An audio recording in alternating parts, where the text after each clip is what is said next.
Gardening can sometimes be bewildering, which is why I am so pleased that we have snuggled up with our friends at Crocus for this podcast series. As you probably know, Crocus is the most trusted online gardening brand. Their website is stuffed full of advice, inspiration, and of course, plants and products to help bring your dream garden to life. Check out Crocus's website to find out more. If you find something that you just cannot resist, use the code ScribeHound20 at the checkout to enjoy 20% off all full-price plants until October the 31st, which is, of course, Halloween.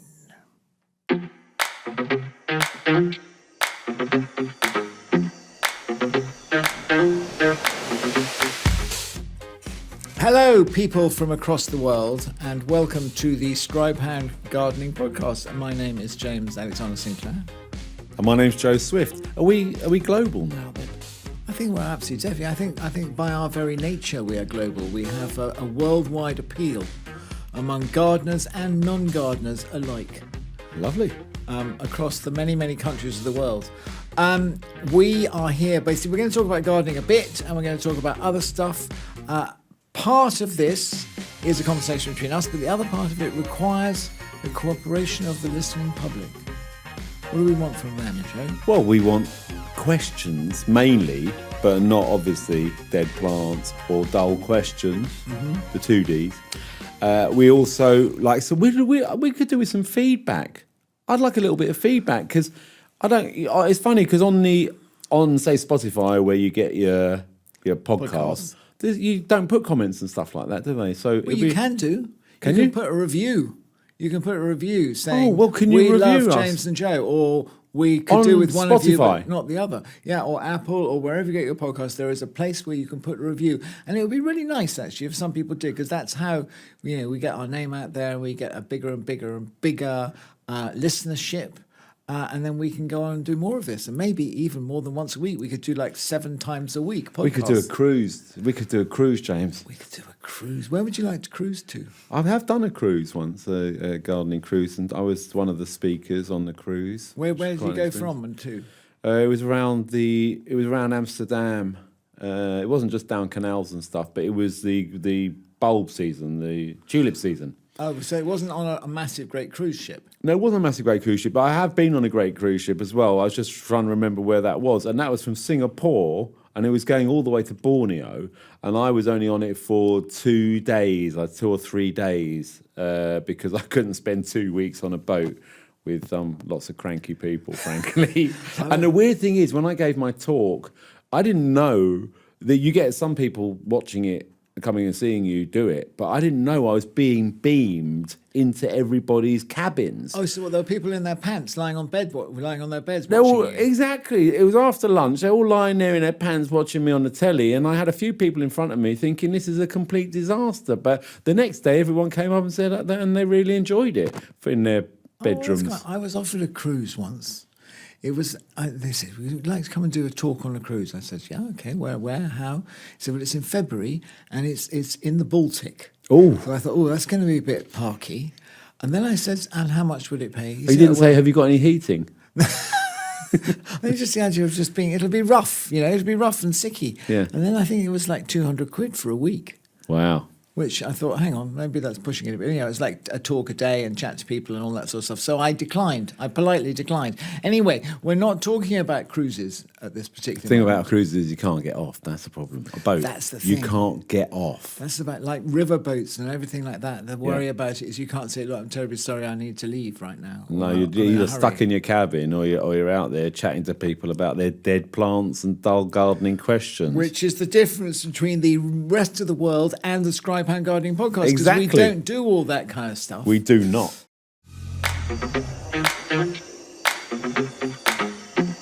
Okay, so we've got a sort of burning thing that we need to talk about today. How many sheds have you got, Joe? Oh, well, I've acquired quite a few. Is a garden studio a shed? Yep. I mean, it's full of junk. Okay, we specify a shed. Yeah, is you got to a determine what a shed is. building Yeah, a building. in a garden. A building with a garden. In a garden. That's it. A building in a garden. It's got to have sides on it. It's not a pergola or gazebo. No, it's lockable. Okay, yeah. Okay, so And I've it got. probably doesn't have that many windows. I've got I've got 3 now. Okay, what's in your sheds? Well, everything. I still haven't quite. And the thing is, anything that's been in that shed for more than a year, I obviously don't need. Yeah. Well, that I haven't sorted through. So it's like storage from the house first. Yeah, it all went out there. We had the building work done, and now some of it's come back in, all the essential and necessary stuff and the nice stuff, pictures and stuff that are going to go on the wall. But the rest of it, I every now and then go in there and I find a bag full of clothes that I probably will never wear again, and I'm thinking what to do with it. And that is the problem with sheds. Sheds always end up full of junk. They accumulate stuff, and also because when you can have a shed that's all nicely laid out and neatly done. I'm going to have one. I'm working. I'm going to have a gardening shed specifically for my gardening tools, and it's going to be the best gardening shed ever. You see, the problem with that, it starts off as the best gardening shed ever, and then you're in a hurry one day and you just chuck a rake in there rather than actually hanging it up in the place where it's supposed to be, or you stick a bucket in there or so, and then suddenly it becomes more and more and more cluttered, and suddenly you realise you can't actually open the door and get into it. You can't get in. And that's what happens with sheds, because I have that from bitter experience. How many sheds have you got? 3. Have you? I have 3 sheds. Okay, I have one that used to be the outside lavatory. Yeah. And now holds the chicken food. It's not a shed. It is a shed. It's got I tell you, it's a shed. It's got stone sides. It's got a door. Yeah. See, that's it. Stone sides. And I've just actually have to take one of mine because I don't want to get in trouble like you because you're going to... I've got a potting shed which has got stone walls. That's not a shed. I just said potting shed, though. Hang on. Why is it... Why? Because it's got stone walls? I think It's a not shed a shed has got to not have Well, what is it then? foundations What is and it proper then? walls. It's a building. It's a building. But it's a sheddy building rather than a building. It's not a building you want to spend the night in. Although I've thought about it a couple of times. So one is the shed, and then the other one it's 2 sheds. It's got 2 doors, but it's got adjoining walls. So it could be one shed, but it's actually 2. And it is one shed that you put a division. There's in, a division in it, exactly. In one end, I put a workbench because I had this idea that I'd be doing lathing and things like that. But I've never done it. Just by saying I'll be doing lathes and lathing shows that you don't know what you're talking about. I just quite like the idea. Did you want a little workshop? Well, I've got this sort of bench which could have. I thought I could have a vice. Yeah. And I haven't done that sort of thing since I was a small boy, and I was taught carpentry by Mr. Cheeseman. A vice. I think a vice. I'm definitely getting a vice. What are you going to put in your vice? I'm going to put things that need to be stable. To be viced. To be viced up nicely. And so that, if I need to, I don't know, like plain glue something. things, plain things. What's that with the metal, Rasping. Rasping. Yeah, all that. I might get the angle grinder out on it, I've got my chainsaws, so sometimes you need to put a chain and I might need to sharpen fix a bit. your chain up. You need a vice. I'll give you some good advice. No, sorry, that was a very bad joke. So I put this bench in, okay, so I can have a vice, but I haven't got the vice yet. It's basically just covered in stuff. And then I've got some shelves. I thought, okay, I'll have paint and glue and things like that. So I've got some of liquids. that. And then my third shed basically holds tools, which are on the wall. Oh. Except for the ones that I've forgotten to put back on the wall or on the floor. Yeah. And then there's a wheelbarrow, and there used to be logs, but I took them out. So those are my 3 sheds. Yeah. But so your sheds are basically full of nonsense. You got a potting shed. Well, no, they're not, because I've got my other hobbies outside of gardening. So I've got my golf gear. Yeah, your golf shed. So I've got lots of old golf clubs that no one ever uses and are not worth anything, because golf clubs change every few years. They just try and sell you another golf club and tell you to hit the ball another 10 yards longer. Is it true? No, it's not true. Because you're 3 years older and you can't hit it as hard anyway. Exactly, but they do. They put it through a machine and they say this will hit your anyway. It's all marketing. All right. And then I got all my fishing stuff, right? Of course, Now that is a shed's worth. That is all my lures and my rods and the reels and stuff. Okay. And I got all my gardening stuff. But we've also got a studio. Well, that's one of the sheds is a studio. And actually, I'm going to take it back that it can't have walls because this has got walls. Thank you. So I'm now in your category. And Cass going to use it for her pottery and ceramics. And it's actually a really nice studio. It's going to be... Well, apparently it's going to be Cass shed, but I'll probably start putting stuff in there. But it's sheds. But there is a thing about blokes and sheds, isn't there, really? Yeah, it's all about. I mean, it's mainly blokes and. I mean, Cleve, our good friend Cleve West, he had an allotment with 4 or 5 sheds. He just kept building sheds. But those were, to be perfectly honest, fancy sheds, weren't they? Well, they were designer. They were designer sheds. They had one of them had a sort of a roof that was asymmetrical. Yeah. And then there was another one that had a sort of fancy door to it. So there was definitely pretentious sheds. Sheds of pretension is what it was. Yeah. Whereas a shed, I mean, it's whether it should be one of those orange. Sheds tend to be orange sometimes. Well, they start off orange, don't they? Flat pack from the DIY store. Yeah. Won't name any potential sponsors. They're all there. We used to have a... They start off orange and then they fade. And then they fade. Like fences, like those fence panels. You know, the larch lap. Exactly. Larch we lap. used to be able to put up a 6x4 shed in 48 minutes, I think was our record. Wow. Which is quite good, isn't it? Is that really? including the felt on the roof? Including the felt on the roof. Wow. I mean, it's not a shed that would stay weatherproof for very long if you put it up in 48 minutes. But would it actually stay up for very long? It would stay upright because you basically just nail the sides. You did together remember and to it do like the that. screwing and the Because nailing. when I was a landscaper, we used to put up a shed quite often. It's quite a nice thing to do, is put up a shed. And then I had another. Oh yeah. I had a moment when I used to get employed occasionally to clear out people's sheds. Right. It was, part of... Well, rag and bone stuff. Well, no, it was not so much that. It was just like extra gardening job. Yeah. So you do the weeding. Can you clean out the Oh, shed? totally. You become I clean out the shed. the utility outdoor maintenance guy. Everything. Clean around the bins. Oh, someone's chucked a few nappies. But I was like, I'm sorry, I am not doing. You put your own nappies in the bins. I once had to say to I did that. a client, I and wasn't they so never had fussy. us back. It was South London. It was mostly cat shit, actually. You found quite a lot of that around the back of the bins. But I remember there was one shed that I was employed to clean out by this young blonde woman. And So why do you say it like that? Because You'll never forget her. No, because never. It was in Streatham. She says, "Can you come and clean my shed out?" Yes, of course. This is the rate. Da da da da. So I was cleaning her shed out, and it was a winter day. I don't know where this is going. It was sort of February-ish. Yeah. And I was, taking out the bags, taking out the rubbish, avoiding the cat shit and all that kind of stuff. And suddenly, the back door of the house opened. Oh yeah. And out came this bloke. Oh. Okay. Okay. And I thought, okay. With a cup of coffee, and he came out and stood on the patio. Right. And he was wearing a very, very short toweling dressing gown. Okay. I mean, had the weather been warmer, I might have seen more. So it was quite parky, so everything was retracted and all that kind of stuff. Yeah. And he stood on here, and I sort of said hello, and he sort of looked at me and nodded in a funny way. And I thought, I know that guy. I met that guy. I thought, was I at school with him? So No, is this young blonde lady's boyfriend? Boyfriend. At that point. And then I worked out who it was. George Best.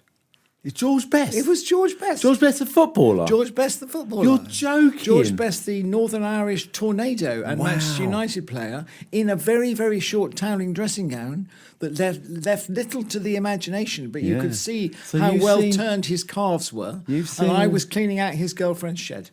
You've seen the best of George Best. I've seen the very best. And he of brought you a George cup of coffee? No, he didn't bring me a cup of coffee. He drank his own cup of coffee and then went back in the shed. Back I in the house. Gotcha. He came out. Did he do a few keepy uppies or anything? There was nothing like that. He looked a bit rough, to be perfectly honest. Well, I mean, So first thing in the morning, and I think it was beyond his playing days. But anyway, that was my most exciting experience with a famous person in a shed. Have you got an experience with a famous person in a shed? Nothing like that. But I built fancy sheds. I mean, garden studios in gardens. Designed them in. Okay, we need some storage. No, it's not storage. They usually start off as I need a little art studio at the end of the garden, and I put this triangular one. Well, half a. What's a 6-sided thing? A hexagon. Half a hexagon. It's a triangle. No, it's a It can't be. no, it's Is not it? a triangle. It's a quarter of a hexagon. A quarter. It's in a corner, but it's got three. Hexagon is 2 walls. It's in a corner, but it's got 3 sides. If you're looking into the corner, it's got a 3-sided building coming. It's not just a triangle stuck in the corner. So it's the back fence, it's the side fence, and then one that comes across. Yeah. So what's that called? It's called a triangle. A trihexagon. I call it a trihexagon. A trexagon. It was trihexagonal shape.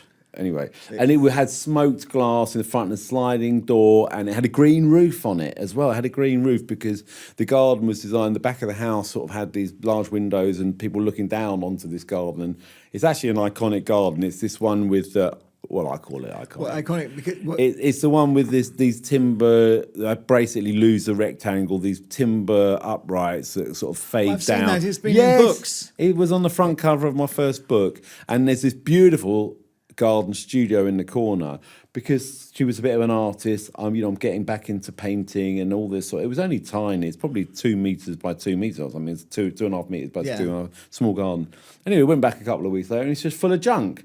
Right, it's full of the bicycle. It's got the old cat tray in there. It's got the old paint in there, and you couldn't even half open the sliding door. And that's what happens with sheds. Do you think it happens? And studios. It happens like magically, doesn't it? It's almost things. It just they attract things. It's like a magnetic force. As soon as you put a shed in, every single piece of rubbish there's nowhere else to go gets sucked into the shed. Yeah, because they don't want it in the house. No, they don't, and they've been waiting for something to be. So, do you know anybody who has a shed that's actually used for the purpose for which it was intended? There must be people who have home offices that are sheds that they use, and there must be actually other people who have carpentry sheds and proper organised, beautiful things with vices in them, with a proper vice. With a proper vice. That's what I'm going to have. I'm going to have one that is going to actually become a workshop. I'm absolutely. Are you good at adamant. woodwork?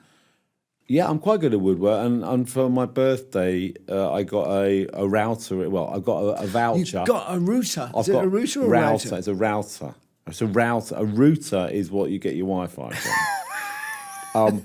So I used to do a bit of carpentry, but I call it bush carpentry. Like putting posts up and things like that. And then as I did an evening class in my 20s, and I did all dovetail joints and all that sort of stuff, and made myself a briefcase out of wood. With beautifully dovetailed joints. Anyway, I would like to have it's a bit of a refresher course, I guess. So I'm going to go to somewhere. It's a boat building studio, and I'm going to go there for 2 or 3 days. This is a lovely birthday present from some family members, and I'm going to go and get the hang of. And so I'm going to be at an advanced stage by the time I've tidied up my shed and put my vice in. You're going to buy some chisels. Yeah, I'm going to buy some chisels. I've got quite a few tools. I've got drills, and I've got quite a few bits and pieces. You're jealous. I'm jealous. Why don't you come with me? I'm jealous of your router. Why don't you come with me on the course? You can come and stay at ours. It's just down the road. Will we build a boat? I'd like to build a boat. Not in 3 days.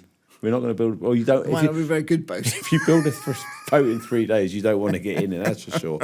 So that's what one of my sheds going to be.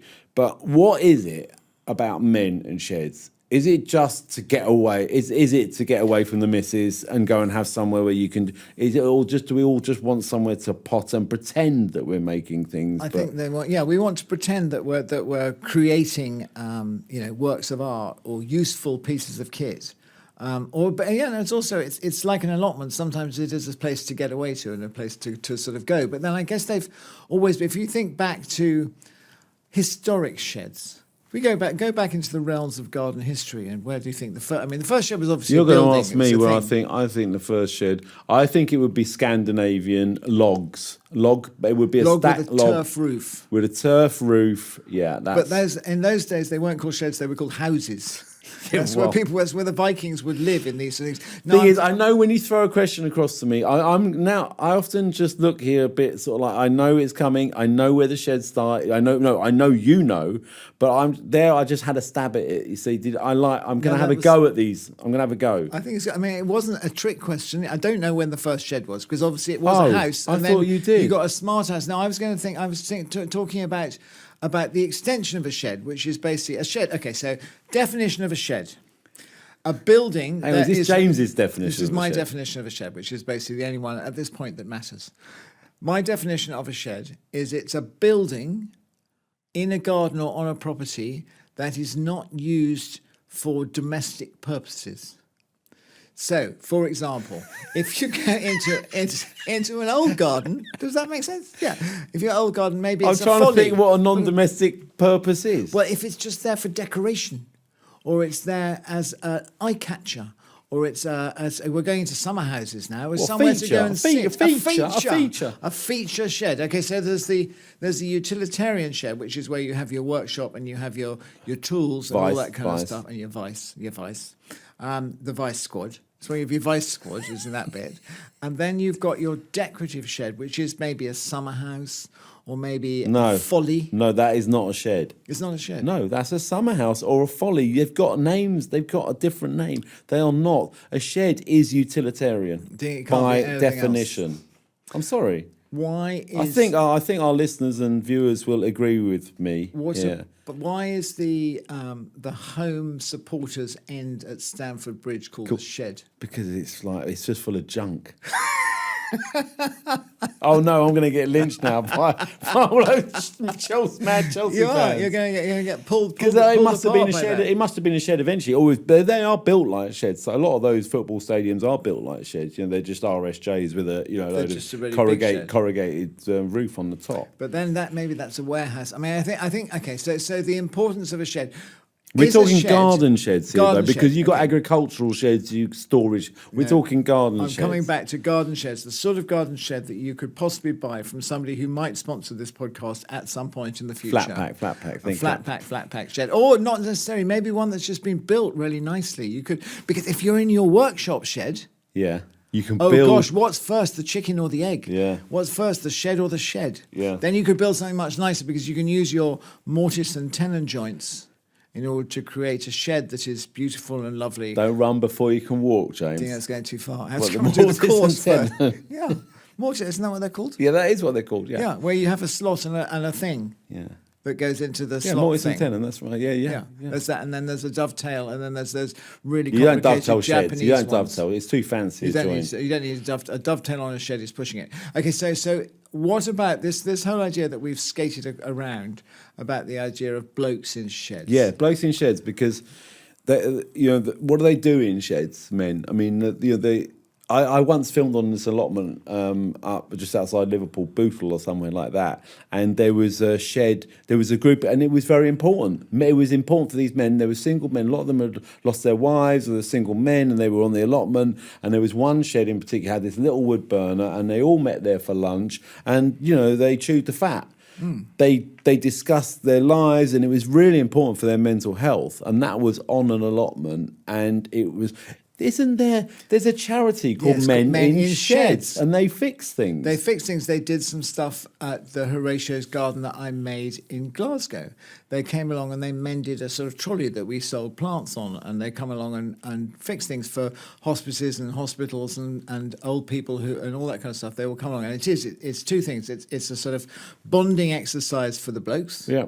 And it benefits other people. There's men in sheds. It's actually a real life thing. They fix tools as well. If you take a sort of broken spade or a hoe or something, they'll often fix it. And if you don't want it, you can donate it. They'll fix it and then sell it and put the money back into the charity. No, well, I mean that's a really, really good and useful thing to do. Maybe we should join. You and me should. Maybe we should join Men in Sheds. Hang out in a shed. But there's a lot of men in sheds by themselves. Yeah. What are they getting up to? Well, I went... What are they doing in there, James? I did, just to skate over this very briefly, I did a job once in an embassy in London for a large country. Okay? Okay. America? No, not that large. I'm not Brazil? Sure. It's such a long time ago. No, it was give me a clue. Wrong continent. Wrong continent. Australia? No, wrong continent. Asia somewhere. No. India. No. You're missing one out. It's not Antarctica. Africa. South Africa. It would be South Africa. South African embassy. Right. I can't remember what I did. I was planting something. Where was that? Where is that? Kensington somewhere. Okay. Big old gaff. Right. I can't know how I got there. What I was doing there. Most of my life, I've forgotten why I was there. Was this pre or post? Was this pre-apartheid? I think it was probably during it. Actually. During apartheid. During it, and I not went pre. I didn't mean. I went into the shed there. And in the cupboard in the shed was a collection of interesting South African magazines. Okay. Wink, wink. Right. Basically, in which there were various people in this magazine that appear to have forgotten to put some of their clothes on.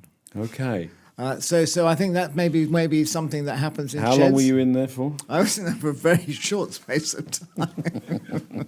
Well, I think that's the connotation, is that there's that sort of thing going on in sheds, which isn't I'm it? sure it isn't in most sheds. There will be useful things going on. There will be, I think it's quite nice, the idea of having an armchair.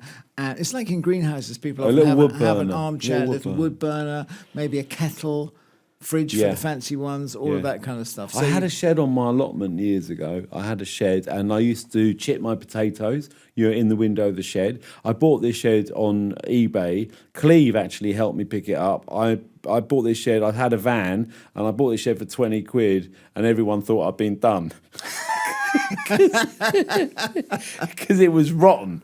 It was anyway. We got it onto the allotment and put it all up and put a very basic base in, because that's another thing. Shed bases, do you go concrete? There's some products now, aren't there? The sort of crate, like big plastic cratey type because we want products. to try and avoid using concrete wherever we can, because it's a very high carbon product. Yeah, exactly. Or you could just put a bit of old hardcore or something down. Old slabs. Best thing to old do. slabs. Recycling some old slabs and putting them in there. Anyway, I put this whole shed up, and it sort of started falling down a little bit a couple of weeks later. But it was still a lovely place to sow some seed in. A little pot. It was a little potting shed, and then chip your potatoes in and hang your onions up in. You tie them into plats, and then dry them in there and stuff. And that felt like a proper shed. Did you ever see an onion man? Yeah, we used to have an onion man. Yeah, cycling around North London. It's a French person who would basically just load up with onions. Yeah. And come. I mean, he did have a beret. Did they bicycle? And he put on a really good French accent as well. Yeah. Did they bicycle from France, or did you just come from Spain? I think the idea he came that from you have Camden to Town. bring your onions from France to England seems like a crazy thing, isn't it? No, I don't think it's that they bring in. I think it's just that they live in England and they get a wholesale load of onions, but they just look like they know what they're doing with the onions. That's the thing. I don't think that they're cycling from France because how many onions can you carry on a bike? Well, you could have a cart, or you could have a whole. Maybe they come in an army. Maybe there's like 20 people in a convoy that come through with striped shirts and berets, and then strings of onions, because it was very definitely a thing. I've forgotten about it until this moment, where somebody would come around. And there was a guy, a knife sharpener we had, a guy coming around who used to sharpen the knives as well. Yeah, so he had a bicycle, and he, and everyone just felt a bit sorry for him, really. And it was before they invented the domestic home knife sharpening kit, and you give him a quid or something, and he'd sharpen all your knives really badly and sort of scratch them. They'd all come back really scratched. Yeah, they wouldn't work, but you always had a steel, a sharpening steel. I remember my father with going with the sharpening steel. What's the French for shed? Chateau. No. A shed. I don't know what's French for shed. Abri jardin. Abri jardin. Abri jardin. Arbri, as in Arbri, wooden. as in a little. I think it means like a Abri wood. jardin? Yeah, as in I'm made of wood. A wooden hut in a shed. I'm making it up now. You're not meant to. You're meant to just say, "Oh, well done." Oh, well done. So, thank you. Yeah, okay, I think that's right. Arbri jardin avec les oignons. Oignons. Exactement. French onions. Oh, oui.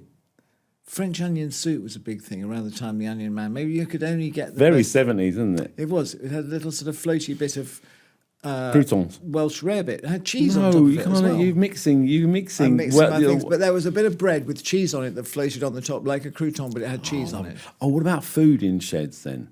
So food, so you're in your shed with your French onion soup. On an allotment, you see, you've got a little stove and it goes in there. So your sweet corn, the minute it's ready, you chuck it in the boiling water. Fantastic. And you're having it on the allotment, and you're having your salads on the allotment. But you need somewhere to store this stuff, and it becomes it's a kitchen, really. It's a little. I think a shed can be whatever you want it to be. So I think we've established it can be a workshop.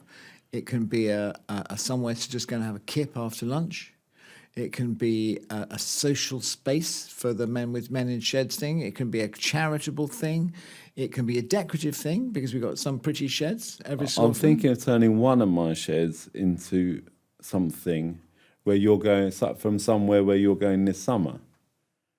originated. From Sweden. Yeah, well, that part of the world. Was what a Norwegian something? Sauna thing. Oh, a Because there was sauna. some stats came out a couple of weeks ago that apparently if you have a sauna 3 times a week, you live till you're 150. And it's really, really good for you. No, my kids are endlessly in saunas. I haven't had one for 20 years or something. It's quite nice, a sauna. I do quite like But a you sauna. can, a shed can be a sauna. It's just a wooden building, right? That's all Yeah. it is. Well, it needs to have somewhere where the fire, so it doesn't set itself alight. Yeah. A sauna. I think a sauna would be a really good idea for a shed. I think that and we will be doing quite a lot of saunas in Sweden. Saunas in Sweden. Yeah. And also, in a sauna, you could also have your vice in your sauna. Think about that. Do you think? Yeah. Do you think you can multi-purpose? No, I think a shed has to have a particular purpose. So sauna is another one. What else is there that's good for a shed? An art studio, which is what Kathy's doing with her shed. Pottery, yeah. Storage, potting, Gardening. all of that sort of stuff. But not as well. junk. But not Don't junk. fill it with junk because then you can't use it for anything. I think this is our message for today. This is it. Is that sheds are not for shite. Does that work? Do you think as a slogan? Sheds for people. Keep your shite out of sheds. Yeah. And have your sheds. Sheds are for people. Sheds are for purpose. Sheds have to regain the dignity that they may have lost from people using them for storing old tins of paint in. You're not going to use those old tins of paint. Chuck them out now. No, you can't chuck them. You've got to take them to the recycling now. Well, chuck them. You can't just chuck them out. Recycle them out now. Yeah. Do something with it, because you know perfectly well that when you eventually do find a chip on your bathroom wall, and I've got that paint. It's all gone and dried. It's all gone and dried up anyway. Yeah, it's all horrible because you haven't quite sealed the lid properly, or you can't get the lid off again. So sheds are honourable buildings that need to be treated with dignity. That's and a very purpose. long strap line for a potential sponsor. Well, that's why I thought keep shite out of sheds. Yeah, Much keep better. shite out of sheds. I'm with you. That's it. Okay, we'll keep with that one.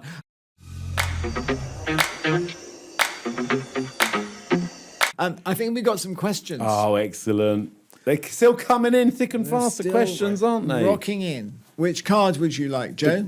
Questions coming in thick and fast. We've still got, how many thousands gnomes have we got as yet unnamed gnome? The nameless gnome still needs a gnome. So send in your names, send in your questions, and you have a chance of winning a gnome. So we've got 6 questions here. Yeah, I'll go We for could give away 6 gnomes, or we could give away none. We just don't know. Okay. You want to go first? Yeah, I'll go first. Okay, well, actually, there's 3 questions on this one. Yeah, thing. and there's 3 questions on this one. Oh, I got you. I thought you had more cards. No, that's okay, this is from Gianni. Gianni, are there things Gianni as in Italian, Gianni. No, not Gianni. Don't you said But Gianni? no. Well, it's spelled Johnny. Well, you didn't say Johnny. It's spelled quite strangely. Can I say it's strange? It's spelled Johnie. J-O-H. That's what I'm saying, for Johnny. goodness sake. It's just Johnny. No, Johnny's Johnny, isn't it? Something? No, because something's John E. You don't think you put the H in Johnny? You can do. Okay.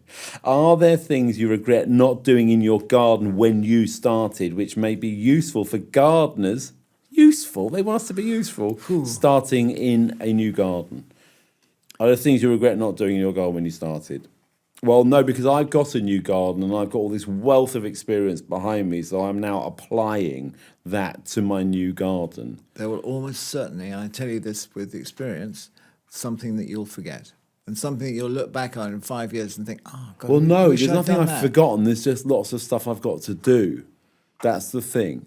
Yeah, but there'll be other things that you haven't thought of, because perspectives change over time, don't you? What you want when you first move into a garden is never the same as what you want when you've been living in it for 5 years. Well, also, when you first move in, you've run out of money because you spent the money on the house often. That's That's why we're usually at the end of the list when it comes to paying someone. Yeah. And then things do change over time, and then you do something, and it always has a knock-on effect in the garden. Oh, well, I've put that seating area over there, so when I'm there, I see this, so I need to move that, or I need to put a plant there, or I need to take a plant out there. Yep. And it's this constant editing, isn't it? It is constant editing, and I think that no matter how long I've been doing this, I think that in my new garden, which is now 9-10 years old, I planted slightly too many trees slightly too close together. Even though I know I know what I should do, but it's slightly. I'm just going to do it anyway. Yeah, you did it. You just did it anyway. I just did it anyway. And the trees at the moment are making me very happy, and I like them where they are. But I know in the back of my mind, I think one of them's going to have to go. One of them's going to have to go. Or can they do thin? Can you thin them and just do some? I could do that, but it's a lot of work and effort. But if I keep thinning trees until I'm 90, then Okay, so you've planted a tree. I think that's the thing. People think that trees, if you put a tree in, it's going to have to be for the entire. But if you put a couple in, one might come out 5 or 10 years and that's later. it. And there's a tree that I'm enjoying, and I'm pretty sure that tree is never going to get to its full height and size because it will be enormous. But I'm really loving it at the moment. Yeah, because you're gardening in the short, medium, and long term. Everybody is gardening in all these different time zones, really. And if you plant a tree, you're planting it partly for you, but partly for the next generation. A lot of trees are planted for the next generation, particularly when you get to my advanced age. You realise you're not going to see all of these trees get to maturity. But part of it, I'm slightly selfish. I think we all are. I want to plant it so that I can enjoy it too. So maybe I'll put in 3 and get the idea of the bulk. And then the idea of somebody, whether it's me or my successors, cutting down 2 of them at a later date. So I think that's one of the sort of things that... Is that what the question was? No, it's things you regret not doing in your garden when you start. The one thing I don't regret at all is I put this land drain in, really boring, but it was very, very wet. Put this land drain in. It was like dig a great big channel through the garden with a digger. It's just worked absolutely brilliantly. So, that was foresight. So I'm reversing that question to make myself look good. I think that works very well because one of the things that I think we need to cover in this podcast that are not covered in the conventional garden press is the really glamorous parts of gardening, like drains. Well, there's not enough drains. Never do you see in Gardens Illustrated, this is the drains that we put in first. All you see is, these are the flower beds, this is the mature planting, this is the topiary, this is the roses, this is all that sort of stuff. I think it's quite fun. I like drains. I love drains, land drains. I mean, I'm not talking. There's drains and drains. I quite like any old drain. I'll go for any drain. Right, hang on. One of my favourite things. Do you not have this? In the wintertime when it's cold and the gully's blocked with leaves and all that kind of stuff. Oh yeah, you get your hand in there. You roll your sleeve up when it's cold and you put your hand in it. It feels like a sort of wet fish and there's stuff down there. Yeah. And then you pull out this great clump of leaves and possibly a dead squirrel or whatever else is in there. Yeah. And there's this noise. Like that, as the drain frees and all the water goes rushing down and glowing. Isn't that one of the most glorious things ever that could happen? It's like when you get water in your ear, trap water in your ear, and you give it a knock and it all comes out. That thing, I know what you mean. Yeah, I'm with you. A drain is better. Okay, right. This is from Leonora. Ooh. My friend came over and told me off for having goldfish in my pond. Oh. Is it environmentally unfriendly? What do you think? Does Joe know any native species I could replace them with? But I think she's asking you this question because you're the fisher person. Well, don't put a sea bass in there because that won't last. That would be a mistake. That's my main. That's your main thing. My main aim. Okay. Is it environmentally unfriendly to have a goldfish in your pond? Well, I mean, it's not. I think environmentally unfriendly is a bit overdoing it because ponds in general are really fabulous things and wildlife magnets, whether they just for the water itself. So you've got plants, marginal plants, you've got the water itself. So you've got birds coming in, you've got bees drinking it. It's a magnet in itself. But I guess if you've got goldfish in there, they are going to be eating any frog spawn potentially, or any little insects that are in there. So I don't know, but what's the difference between a goldfish? Say you get a native fish, so it's not that they're afraid to. So you got to say a tench, which is a native fish. Nobody puts tenches or roaches in their garden No, I know ponds, we did once put tench in a pond for someone. It wasn't my idea, but they look absolutely gorgeous. I've got to say. Did they survive? Were they happy in there? Yeah, they survived. I mean, they're quite. I mean, how big is a tench? Well, they will get quite big, but usually with fish, they'll stay the size of the pond. They'll grow to the size of the pond. Yeah. Not the size of the pond, but relatively to the size of the pond and no bigger. So what's the difference between a tench and a goldfish when it comes to eating other insects or pond life or frog spawn and all that? So I've got no problem with having a goldfish. Do you? No. I think it's fine. I think provided that it's not, I mean, it's a goldfish that has been bred and born in this country. It's not been flown in from anywhere or anything like that. It's there. I had 5 goldfish. They turned themselves into 50. And then the heron came and ate 46 of them. It's part of That's this sort is of the what food chain. happens. It's But part of the the whole question thing. was directed at me, James, and you seem to be answering my questions No, it's now.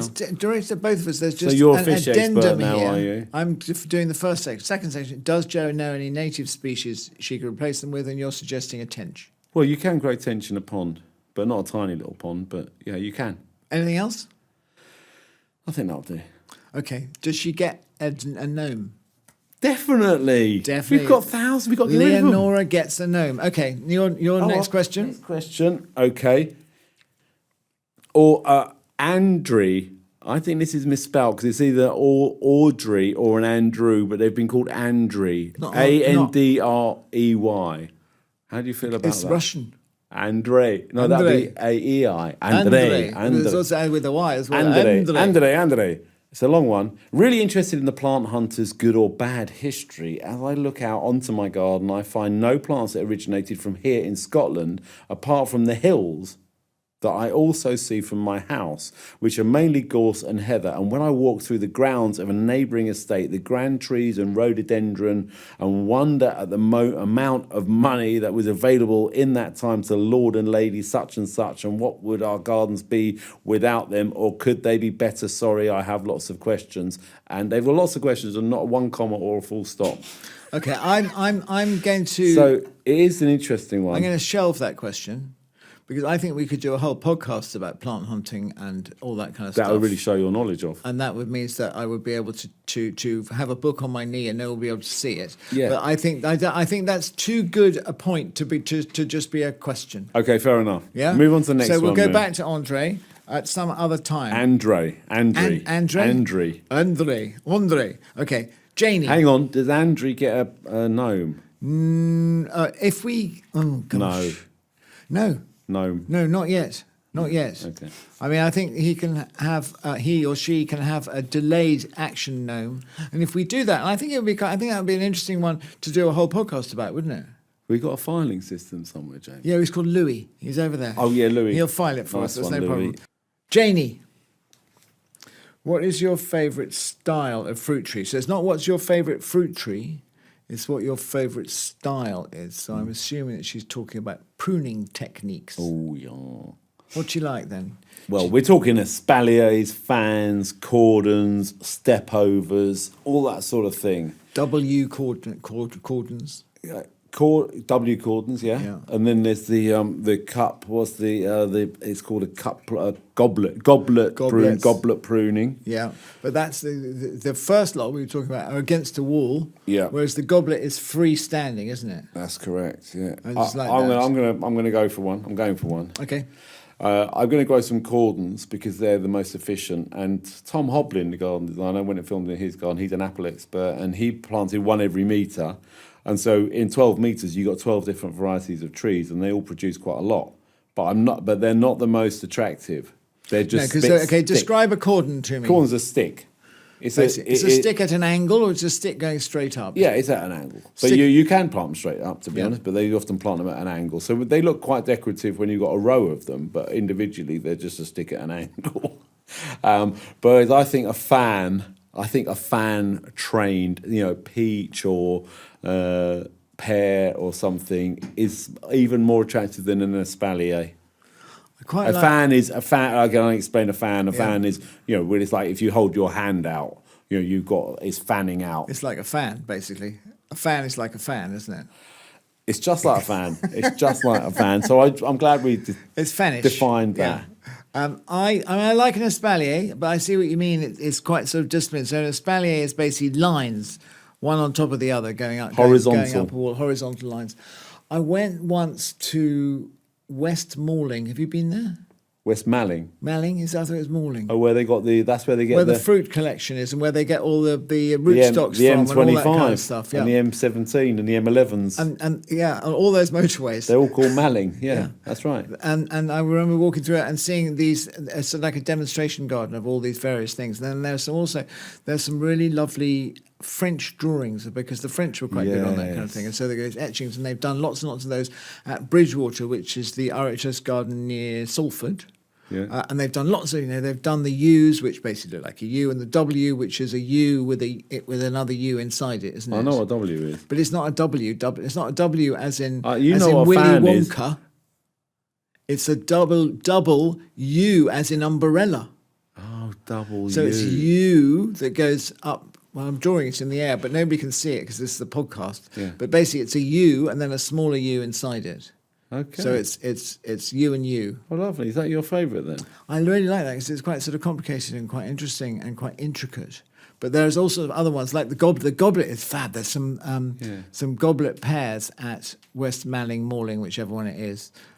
Which again, beautiful, and they do that so you get the air into the middle of it, so you've got lots of fruits and all that kind of stuff. I think they've. I mean, they're all a bit. They all look a little bit tortured, I guess. The Goblet it's a freestanding shape, isn't it? So it's just a tree. I sort of feel like the heart's been sort of slightly ripped out of a tree, and I know that it makes them more productive. Yeah, it's light and air circulation. But I just feel, the Goblet shape, I think there's a gap in the middle, because when we prune, we're all taught to prune to balance out and make you walk around a plant so that it hasn't got holes in it. And the idea of that is it has got a hole in it. Yeah, that's the whole point and the purpose of it. So you can actually do it. Do you think it's unkind to prune a tree like that? Unkind. Do you think it's mean? No, Do you think it's like battery farming for fruit trees? Well, what about bonsai? Maybe we're on to bonsaiing, aren't we? I mean, it's like you're tying their feet and you're keeping them all. I would like to do a whole podcast about bonsai. I think that would be quite interesting, wouldn't it? Yeah. Okay. So no, I don't think it's mean. I think there are meaner things in this world than pruning a tree. I think you're absolutely right there. I think it's quite a nice way to be able to get maximum fruitage from minimum space. Exactly. Is that it? Have you got another one? No, I don't think I have got another one. I think Janie gets a gnome.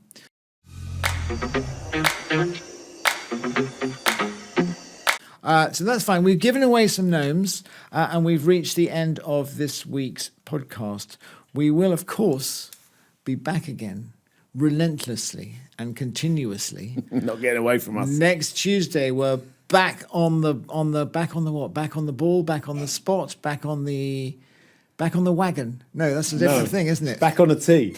Back in the shed. Back in the shed. Back in the shed. We're back in the shed. Let's back of the net. If you're watching this on the YouTube channel, we could almost be in a shed because we have wooden walls. I suggest that everybody goes and looks at us as well as just listen to us. We've got a YouTube channel. We've got a YouTube channel with us smiling gently at you. So if listening is not enough for you and you want to look at us as well, I think people actually watch this. Because yes. I mean, I get listening to it as you're driving along or doing some gardening or probably going for running a half marathon.